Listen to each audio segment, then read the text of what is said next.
By the time the last rogue stopped breathing, the forest had fallen into the kind of uneasy quiet that only came after bloodshed. Wounded wolves were being carried back toward the packhouse. Medics moved between bodies with practiced urgency.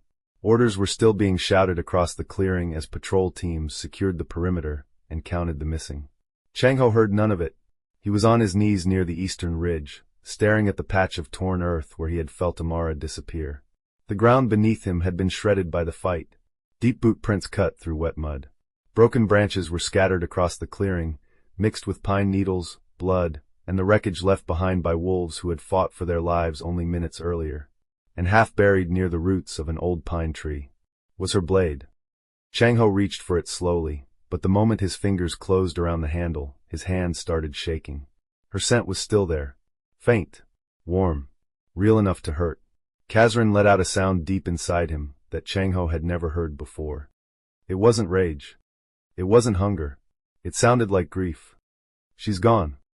Changho's jaw tightened so hard it ached. No. The word came out rough enough that Han, who had been approaching from behind, stopped walking. Kazryn didn't back down. The bond is silent. Changho closed his eyes and reached for her. Not with his hands. Not with his voice.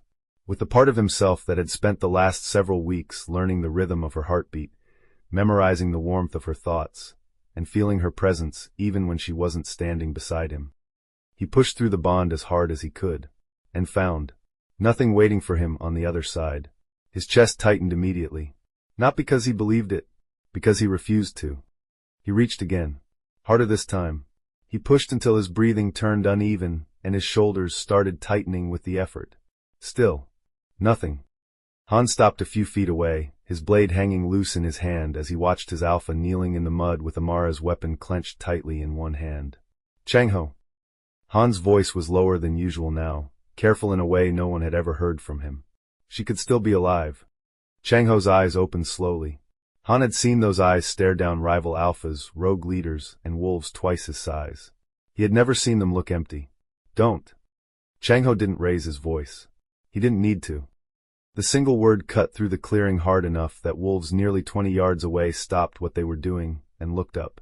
Jisoo approached next, blood still drying across one side of her face, her expression unreadable as she looked from Changho to Amara's blade, to the way his hand was tightening around it hard enough to split skin. Blood started running between his fingers. He didn't notice. Or didn't care. Changho reached for her again, and when he found nothing, he tried again, then again, and again. Each attempt hit harder than the last. Not because the bond felt weak, because it didn't feel like anything at all. And that silence was beginning to feel louder than the battlefield had. Kazryn had stopped growling, stopped pushing, stopped hunting, and somehow, that was worse. Changho's shoulders started shaking before he realized it was happening. His breathing grew uneven. His fingers tightened around her blade until his knuckles turned white. And for the first time since becoming alpha, for the first time since burying his father, for the first time since learning how to carry an entire pack on his back, Changho stopped trying to look strong. Please. The word barely made it past his throat. Raw. Cracked. Human. Han froze. Jisoo looked away. Half the wolves in the clearing dropped their eyes without even realizing they had done it. Because no one, not one wolf standing there, had ever heard their alpha beg for anything. Changho closed his eyes one last time and pushed everything he had left into the bond. Not as alpha, not as protector, not as the male who led them all. As hers. Come back to me. Silence answered him. Something inside Changho snapped. He rose so fast mud sprayed around his boots as Kazryn surged through every part of him at once. The pine tree beside him didn't even have time to crack before Changho's fist tore straight through the trunk. Wood exploded across the clearing. Another tree followed. Then another. Branches came crashing down as wolves scrambled out of his path, none of them daring to speak, none of them stupid enough to try and stop him. Han swallowed hard. Jisoo tightened her grip on her blade. And as they watched their alpha tear through the forest like a male who had just lost the only thing keeping him human, they both realized the same terrifying truth. If Amara was dead, this wasn't grief. This was the beginning of a war no one was ready for. By the time the first light of dawn touched the upper windows of the pack house, no one inside had slept. Not the medics. Not the patrol teams. Not the wolves cleaning blood from the training grounds. And definitely not their alpha. Changho hadn't left the war room in nearly 4 hours. Not once. He hadn't eaten. Hadn't sat down. Hadn't changed clothes. Hadn't acknowledged the blood drying across his arms, his chest, or the deep cuts lining his knuckles from tearing through half the forest before Han and Jisoo finally managed to get him back inside. Even now, the air inside the war room felt wrong. Heavy. Sharp. Like the entire space knew something had shifted and wasn't sure it would ever shift back. Maps covered the main table. Pins. Surveillance photo. Territory reports. Patrol routes. Satellite imagery. Every possible lead Han and Jisoo had managed to pull together in the last few hours. And none of it mattered. Because none of it answered the only question Changho cared about. Was she breathing? He stood at the center of the room with both hands braced against the edge of the table, his head lowered, his shoulders tense enough that every muscle in his back looked carved from stone. Kazryn hadn't spoken in nearly an hour. That scared him more than anything. Han leaned against the far wall, arms crossed tightly over his chest as he watched his friend, who had once taught him how to fight. How to lead. How to bury fear so deep no one would ever see it. Han didn't recognize him now. Jisoo stood near the monitors, her blade still strapped to her thigh, her dark eyes moving between the maps on the table, and the alpha who looked like he might burn the entire room down if anyone breathed too loudly. She'd seen Changho angry. She'd seen him bleed. She'd seen him kill. She had never seen him lost. Han finally pushed off the wall. Carefully, like he was approaching a wounded predator. We've got patrol teams covering every road out of Busan. Changho didn't move. Han kept going. We're pulling traffic cameras, shipping manifests, private security feeds, ferry logs. Stop. Han did. Immediately. Changho's voice wasn't loud. It wasn't angry. If anything, that made it worse. He slowly lifted his head, and when Han got a good look at his face, something cold moved down his spine. Changho's eyes were bloodshot. His jaw was tight. His expression was empty in a way Han had never seen before. You're giving me information. Changho's voice was low, measured, dangerously calm. Han nodded once. Yeah. Changho's eyes locked onto his. I didn't ask for information. Han's throat tightened. I asked for her. The silence that followed felt heavier than the battlefield had. Jisoo moved first. Not because she wanted to. Because somebody had to. Alpha. Her voice was steady. Grounded. Losing control right now doesn't help her. Changho turned toward her slowly. And for half a second, Jisoo saw Kazryn. Not metaphorically. Not emotionally. She saw it in his eyes. In the way his posture shifted. In the way his breathing changed. You think this is me losing control? His voice dropped lower. Rougher. More dangerous. Jisoo held his gaze. Even when every instinct in her body told her not to. I think you're blaming yourself. That hit. Hard. Hard enough that Han physically flinched. Because for the first time all night, Changho reacted. His hand tightened against the edge of the war table. Would crack beneath his grip. She heard us. His voice came out rough now. Uneven. Like every word hurt. Neither Han nor Jisoo moved. Neither of them dared interrupt. She heard Kazryn. Changho swallowed hard, his eyes fixed somewhere past both of them now. She felt the bond. His breathing started to change. She trusted me enough to walk into my world. His jaw clenched so hard a muscle jumped. She stood on my battlefield. The next words almost didn't make it out. Because she believed I'd keep her safe. The room went silent. Not because anyone told it to. Because no one knew what to say. Changho's hand slowly left the table and moved to his chest. To the place where the bond had once lived loud and warm and impossible to ignore. Now, there was nothing. And that finally broke him. The first tear hit the war table before either Han or Jisoo realized what they were seeing. Changho didn't wipe it away. Didn't hide it. Didn't pretend it wasn't happening. He looked down at his blood-covered hands. And when he spoke again, he didn't sound like Alpha. He sounded like a man who had just lost the center of his world. I felt her fall. His voice cracked. She called for me. His breathing hitched. And I wasn't fast enough. Han looked away first. Jisoo's eyes burned, but she stayed exactly where she was. Because neither of them had ever seen Changho cry. And neither of them were prepared for how much worse it was than his anger. Changho's shoulders finally gave out. He dropped into the chair behind him like his body had simply run out of strength. His hands covered his face. And for the first time in his life, their alpha wept. Not quietly, not gracefully, not in silence. He grieved like a mated wolf who believed his Luna had died calling his name.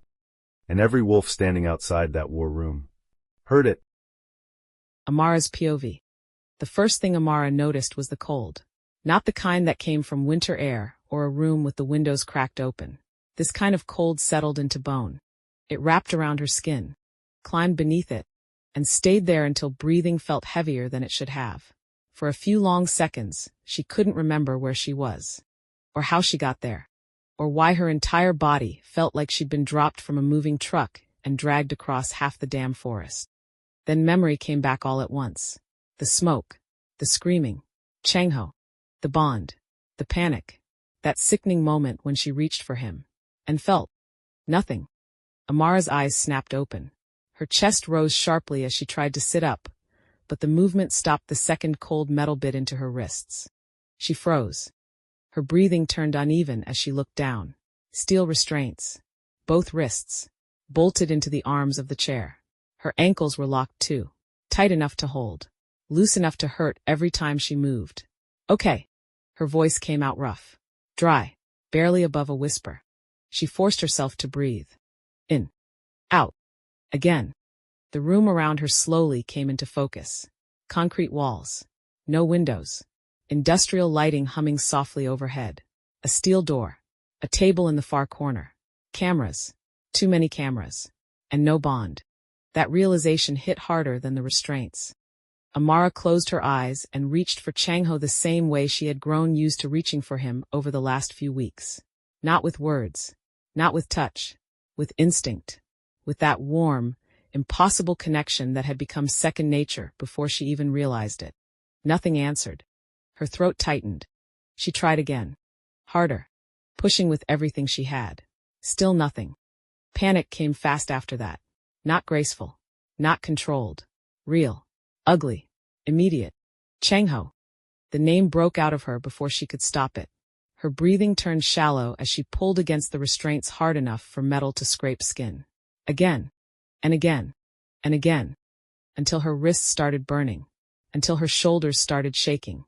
Until tears threatened to spill no matter how hard she fought them. Come on. Her voice cracked. Come on.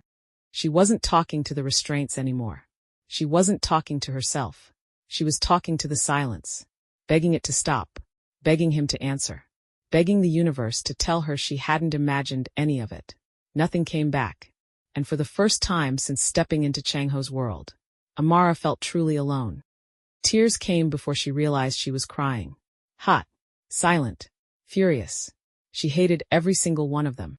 Her head dropped forward as her breathing turned uneven again, her body trembling from adrenaline, fear, and the growing realization that whatever had happened, whatever Baehoon had done, it had cut her off from the one thing that had started feeling like home. Then, the sound of a lock turning. Amara's entire body went still. Her head lifted slowly toward the steel door, just as it opened with a low mechanical hiss.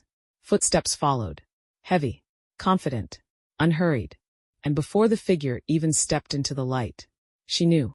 Not because of the scent, not because of the silhouette, not because of the voice, because some nightmares never really leave you.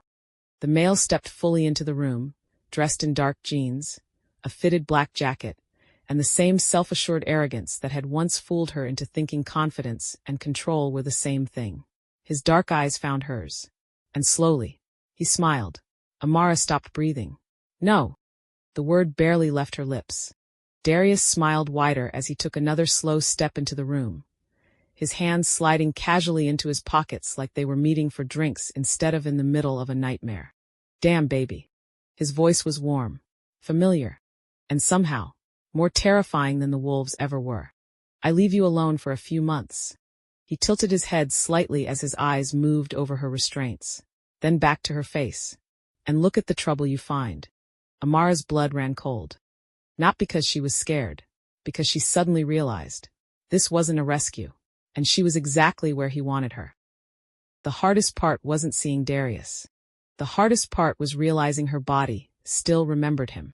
Before her mind had fully caught up, her pulse had already spiked. Her shoulders had tightened. Her stomach had knotted so hard it made breathing uncomfortable. And for one humiliating second, Amara hated how quickly old survival instincts came crawling back to the surface. It wasn't weakness. It was memory. Her body remembered long before her heart ever stopped loving itself enough to leave. Darius noticed the reaction immediately. Amara saw it in the way his smile deepened. Saw it in the confidence of his walk as he moved farther into the room and let the steel door close behind him.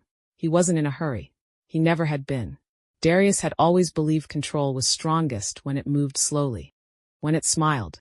When it apologized while making you feel like everything wrong in your life somehow started with you. He stopped a few feet away and looked at her the same way he used to look at her across restaurant tables, across living room couches, across bedrooms where she had spent too many nights convincing herself things weren't as bad as they felt. His eyes moved over the restraints around her wrists before settling on her face again. Jesus, Mara. His voice was warm enough to fool anyone who didn't know him. You look like hell. Amara didn't answer. She didn't trust her voice yet. She didn't trust the anger rising in her chest. And she definitely didn't trust the tears still drying against her skin. So she stayed quiet and watched him. Really watched him. The way Changho had taught her to watch people when they thought they were in control. The way Jisoo had taught her to look for patterns. The way Han had taught her that the loudest person in the room usually wasn't the most dangerous one. Darius took her silence as permission. He always had. He crouched until they were eye level, his forearms resting casually against his knees like they were catching up over coffee instead of in a concrete room with steel restraints bolted to the floor. I came a long way to find you. His smile softened. You have any idea how worried I've been? Amara stared at him. And for the first time since waking up, she didn't feel fear. She felt insulted.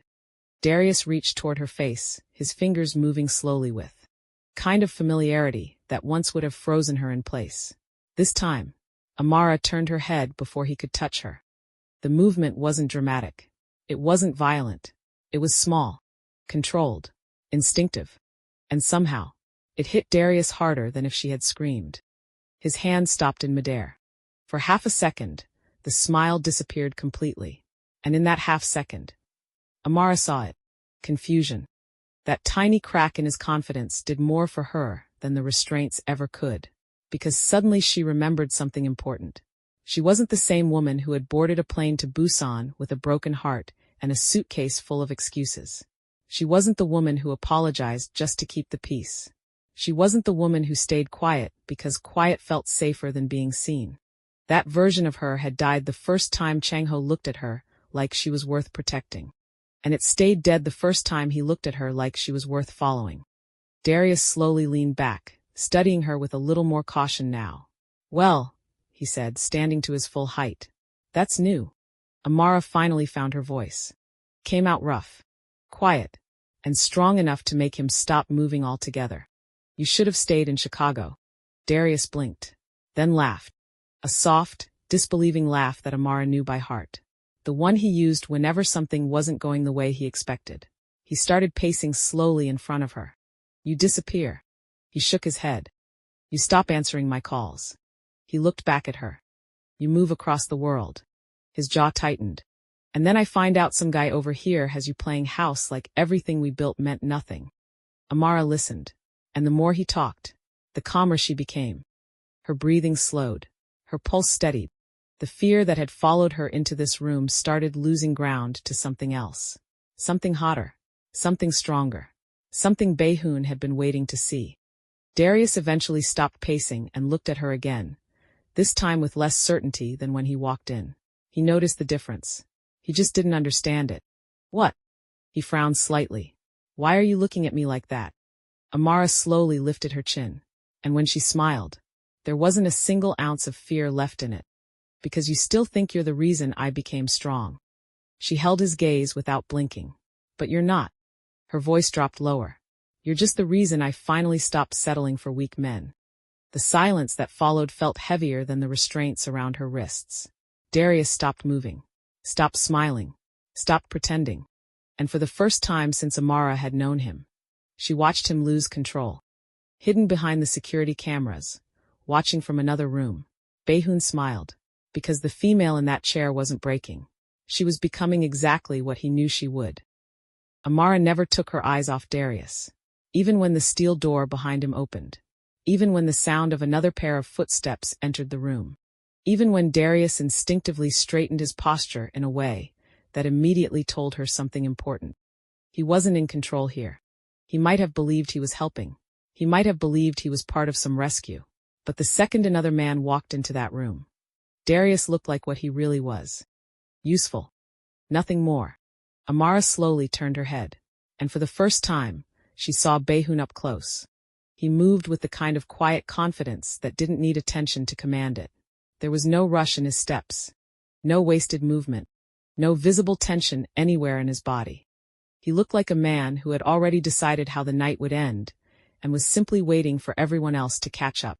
When his eyes met hers, he smiled, and somehow, that smile felt colder than the restraints around her wrists. Darius looked between them, confusion slowly replacing his earlier confidence. What does that look mean? Baehoon didn't answer him. He kept walking until he stood directly in front of Amara, studying her with the kind of focus that made her skin crawl. Not because he wanted her. Because he was measuring something. Watching something. Waiting. After several long seconds, he finally spoke. I expected more fear. His voice was calm enough to make the words feel worse. I expected tears. His gaze moved over her face, lingering on the dried tracks beneath her eyes. I expected you to break before now. Amara held his gaze and forced herself not to look away. What do you want? Baehoon's expression didn't change. You. He paused for half a second, almost like he was deciding whether she was ready for the truth. Then he shook his head slightly. No. A faint smile touched the corner of his mouth. Not you. Amara's stomach tightened. Not from fear. From confusion. Baehoon crouched until they were eye level, and for the first time since waking up, Amara saw something dangerous behind his calm expression. Not anger. Not obsession. Satisfaction. You were never the birthday. The words hit harder than she expected. Not because they hurt. Because suddenly, everything started making sense. Baehoon watched understanding slowly move across her face. Then he nodded once, almost approving. That's right. His voice dropped lower. This was never about taking you. He leaned back slightly, giving her just enough space to think. This was always about taking him. Amara's chest tightened. Her fingers curled against the restraints without her realizing it. Baehoon saw the reaction immediately, and smiled again. He's probably on his knees by now. His voice remained calm, almost conversational. He's probably bleeding. He tilted his head slightly.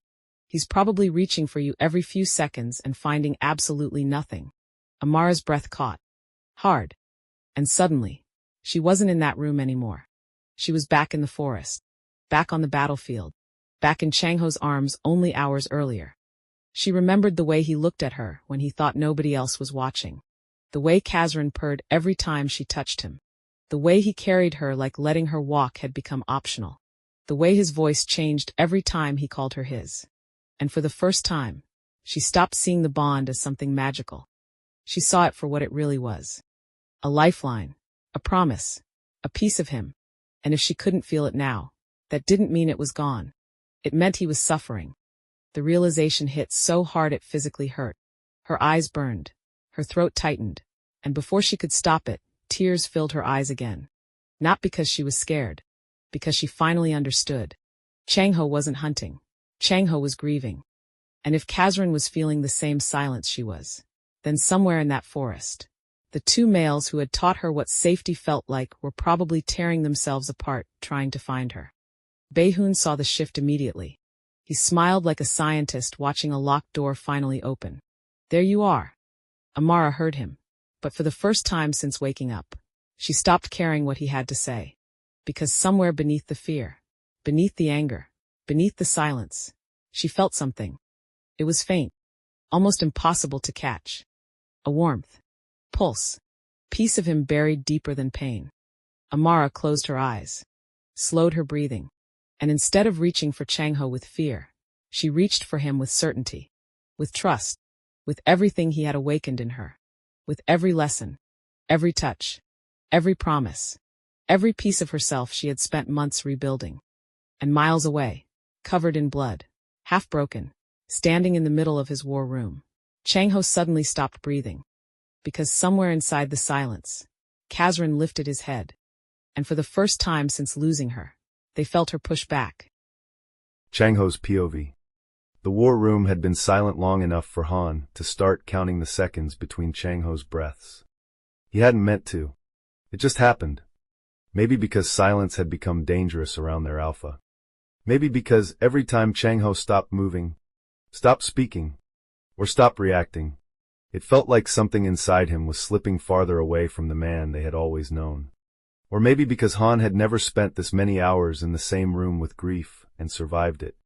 Whatever the reason, he noticed the exact second everything changed. Changho's hand tightened against the edge of the war table. Not from pain, not from anger, from recognition. His head slowly lifted. His breathing stopped for half a second. And then, he smiled. Han pushed off the wall immediately. Jisoo straightened near the surveillance monitors. Neither of them spoke. They didn't need to. They both felt Kazryn rise. Not emotionally. Physically. The pressure in the room shifted so fast it made the hair on Han's arms stand up. Changho slowly closed his eyes. And for the first time in hours, when he reached through the bond, something answered. It wasn't words. It wasn't a memory. It wasn't enough to tell him where she was. But it was enough. Enough to stop the grief. Enough to kill the doubt. Enough to wake the predator. Kazryn's voice rolled through him with quiet certainty. She's fighting. Changho opened his eyes. And Han immediately took a step back. Not because Changho looked angry. Anger was familiar. Anger made sense. What Han saw now felt older, sharper, and far more dangerous. Jisoo studied him carefully. What happened? Changho reached for his blade on the war table and slid it into place against his back with slow, deliberate precision. Then he looked at both of them. And when he finally spoke, his voice carried the kind of calm that only came right before violence. She found me. Han frowned. That's all you got? Changho's jaw tightened as he started walking toward the door. It's all I needed. Han and Jisoo exchanged one quick look before following him out of the war room and into the cool night air. By the time they stepped onto the training grounds, wolves were already gathering. No orders had been given. No summons had been called. No horns had sounded. They had simply felt it. The shift. The change. The moment their grieving alpha stopped mourning and remembered he was built for war. Changho walked straight into the center of the grounds, boots cutting through damp earth as wolves from every section of the territory quietly fell into formation around him. Scouts. Warriors. Guards. Hunters. Males and females who had bled beside him for years. Wolves who had watched him lead with discipline, restraint, and ruthless control. And now, for the first time, they were about to see what happened when he stopped holding back. Changho slowly turned, his glowing eyes moving across the faces of his pack. He recognized every single one of them, and he made sure they recognized what they were looking at. Because the man standing in front of them tonight wasn't asking for loyalty. He was calling for blood. When Changho finally spoke, nobody moved. Nobody blinked. Nobody looked away. They didn't take a hostage. His voice carried across the grounds with cold, measured authority.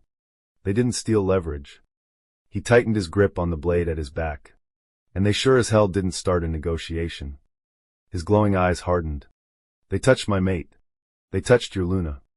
Changho let that declaration settle over his pack. He had openly declared Amara their Luna, and that changed every wolf in attendance. A growl moved through the pack.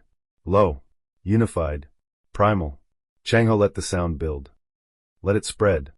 Let every wolf standing there remember exactly who they belonged to. Then he took one slow step forward. Tonight, his voice dropped lower, sharper, more dangerous. We don't hunt for answers. His eyes burned brighter. We hunt for survivors. Han felt it first, then Jisoo, then every wolf standing on that field.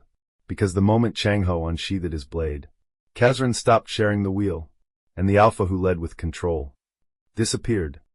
What remained was the reason rival packs whispered his name, and somewhere deep in rogue territory, wolves who didn't even know they'd been found, suddenly started running. The deeper they moved into rogue territory, the quieter the forest became. Changho noticed everything. The shift in the wind. The scent of rain gathering somewhere far beyond the mountains. The nervous energy moving through the wolves running behind him. The snap of branches under boots and claws. The sharp scent of blood left behind by wounded rogues who had tried, and failed, to cover their tracks. His senses had stretched so wide over the last few hours that it barely felt like he was seeing the world through human eyes anymore. Kazryn had taken more of the wheel than ever before, and Changho had stopped fighting him. Because fighting him meant thinking, and thinking meant remembering, and remembering meant hearing her laugh in places where only silence lived now. Han stayed close enough to react if Changho snapped. Jisoo stayed close enough to kill whoever caused it. Neither of them said much. Neither of them needed to. Every wolf running with them understood what tonight had become. This wasn't a rescue mission anymore. This wasn't pack politics. This wasn't even revenge. This was an alpha following the last thread connecting him to his Luna, who had somehow become the center of his entire damn world. Changho reached through the bond again. He had stopped counting how many times. He had stopped measuring how much it hurt. He had stopped pretending each failed attempt didn't leave another crack somewhere deep in his chest. Still, he kept reaching, because the second he stopped, the silence might become real, and he wasn't ready for that. Kazryn felt it. Every failed attempt, every quiet panic, every piece of grief Changho kept burying, so the pack wouldn't see it. And for hours, his wolf had stayed with him in that silence. Hunting, waiting, listening, believing. But belief was getting harder, even for both of them.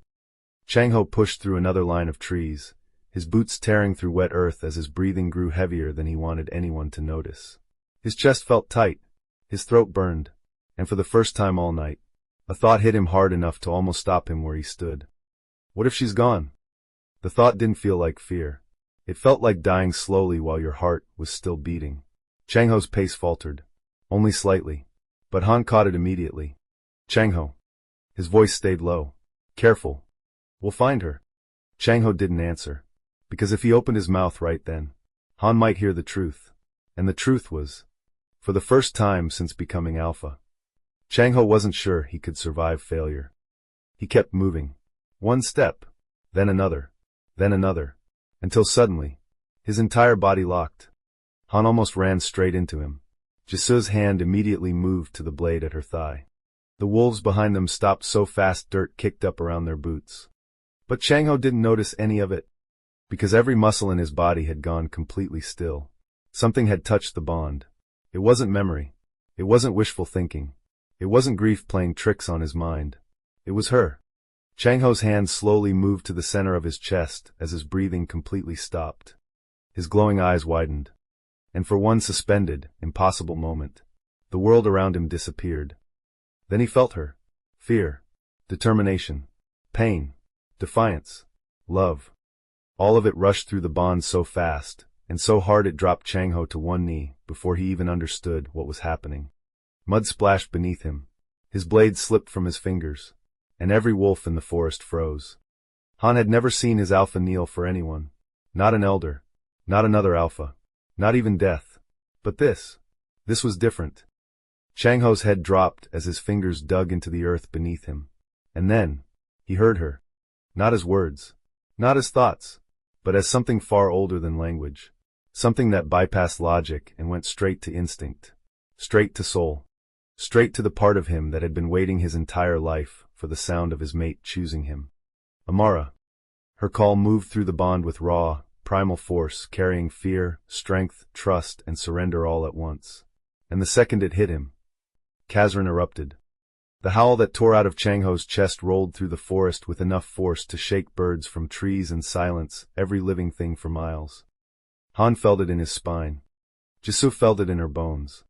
Every wolf standing there instinctively lowered their heads, because every single one of them knew exactly what they had just witnessed. Their Luna had called, and their alpha had answered. Changho slowly lifted his head. Tears still clung to his lashes. Blood still covered his skin. Mud still stained his knees. But the alpha who looked back at his pack was no longer grieving.